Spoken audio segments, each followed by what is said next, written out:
Urgency for Europe.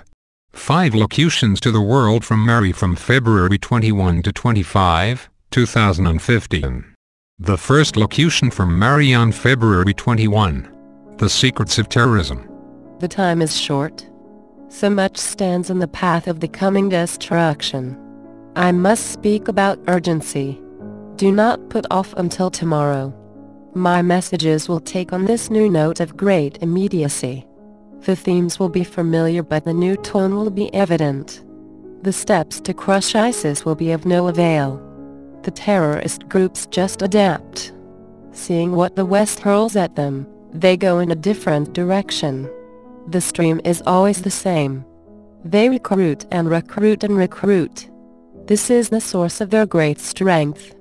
When they recruit, they train and train, all with the one goal of destroying, conquering and leaving nothing behind. Even they do not understand the demonic forces that encourage them and teach them what to do. All they see is that they are successful, a success that leaves behind only destruction of what previously existed.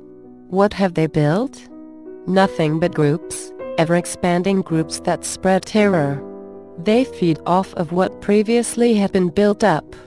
They are like children who enjoy demolishing their sand castles.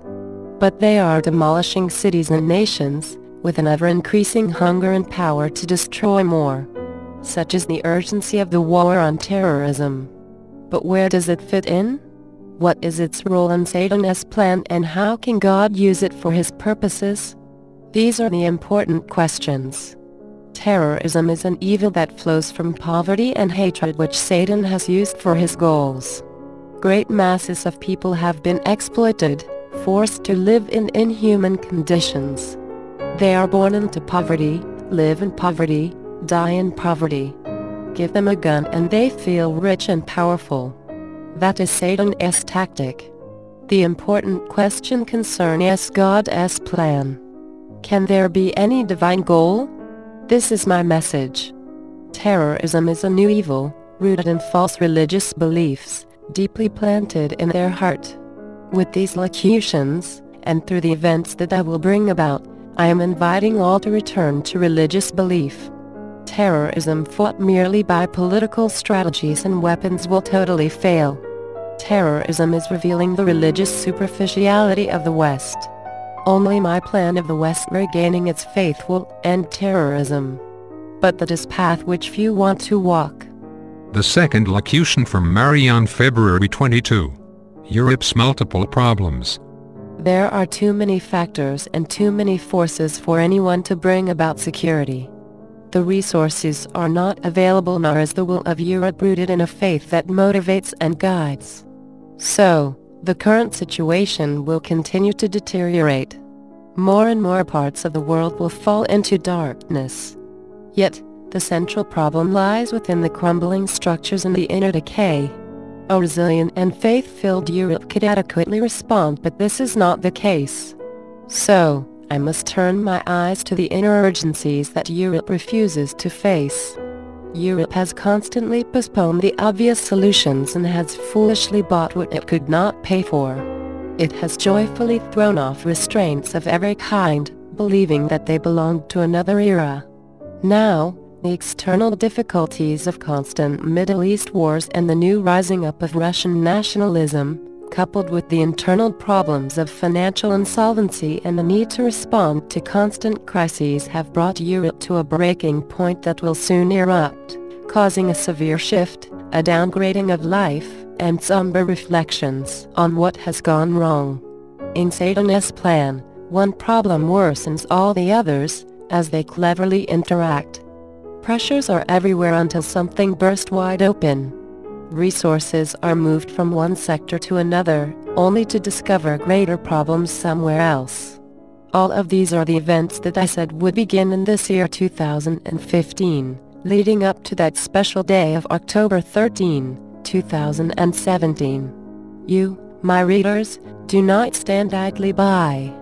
Gather your loved ones for family prayer. I will meet you there and show you what steps you must take now. This is my message of urgency. The whole church must be prepared so that when I raise up my priest, the full blessings can be received. The third locution from Mary on February 23. The Urgency of Fatima. There is seemingly no limit to the problems, as one connects with the other, and all are intertwined, as if brought about by some mind that is far above a human intellect. All of this is true.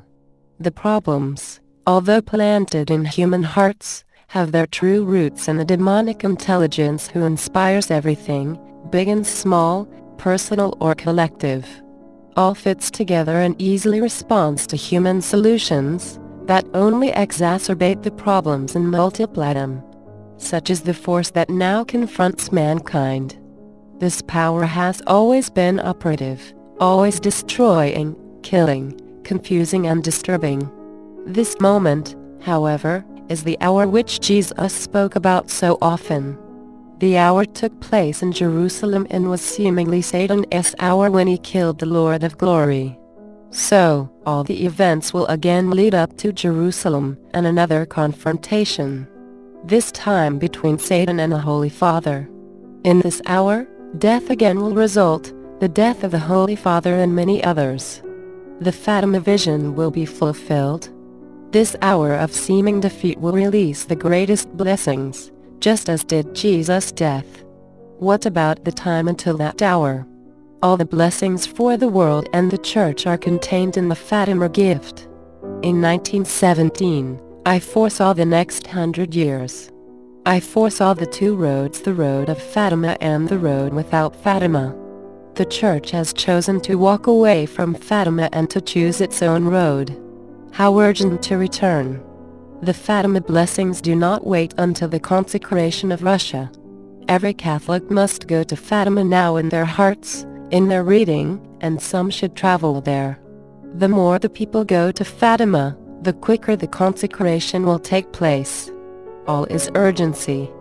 The fourth locution from Mary on February 24. Terrorism and the social media. The dire consequences which lie ahead can now be seen by everyone. No longer does Satan try to hide his works because it serves his goals that what he is doing now should be seen. The growth of terrorism and the constant videos of their cruelty are meant to strike fear and to raise the level of security, so more money is spent to safeguard the population. All of this converges into a powerful central force. The evil forces that for so long operated on the fringe have become mainstream, their names known by all and on every tongue. What will be Satan's next steps? He will use the very responses of the leaders who try to stamp out his fires to spread them even further. The recruiting will intensify. The radicalization will deepen. All will be drawn into his fires, on one side or the other. Populations who seemed far away from his conflagration will suddenly see themselves on the edge. People who felt they did not need to make a choice will suddenly be confronted by terrorism at their front door. This spreads quickly because Satan so cleverly uses the social media of communications. The names of his terrorists are spread to the ends of the earth, like a new gospel of destruction. Once that word goes forth, he touches some hearts everywhere. Then, he just waits for the right moment to recruit. The seeds of this new harvest are planted everywhere. No place is exempt. All will intensify. Radical Islam on every side, guided by the demonic intelligence. It would be bad enough if this were the only problem, but Europe is weak and divided, with its economies burdened by debts, its religious faith long ago abandoned, and the Ukraine being dismembered. All of these pressures will multiply and the future of Europe will be in the balance. Such is my plea, the plea of the Virgin Mother of Jesus. O Europe, accept me again. Claim me once more as Our Lady. I will embrace you and save you from the fires. The fifth locution from Mary on February 25. Europe's historical decisions. The time is coming when Europe will have very few options and will be forced into decisions that it does not want to make. Inevitability looms. This is happening now in the Ukraine. Step by step, what was once possible is taken off the table. The constant pressure of Putin and his resolve have forced Europe to abandon many of its hopes. The problems, in so many areas, lie not just with Putin. They are constant pressures. Always many deadlines to meet and bills to be paid. This is my message. The decisions of the centuries are coming to their full flowering, the decisions of the Enlightenment when reason was exalted and faith was dismissed, the haughtiness of secular rulers who wanted to reunite the map of Europe, the pride of Hitler and Mussolini, and then of the European Union that refused to accept its Christian foundation.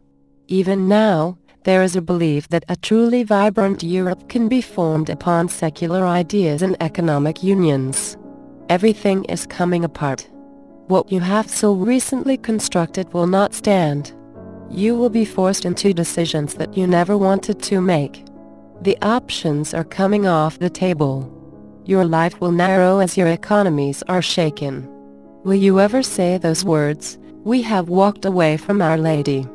We have set aside the Mother of Europe. In your pain and your sufferings, I will come to you through my priest's Son. He will consecrate Russia and offer you the only chance you have to be restored."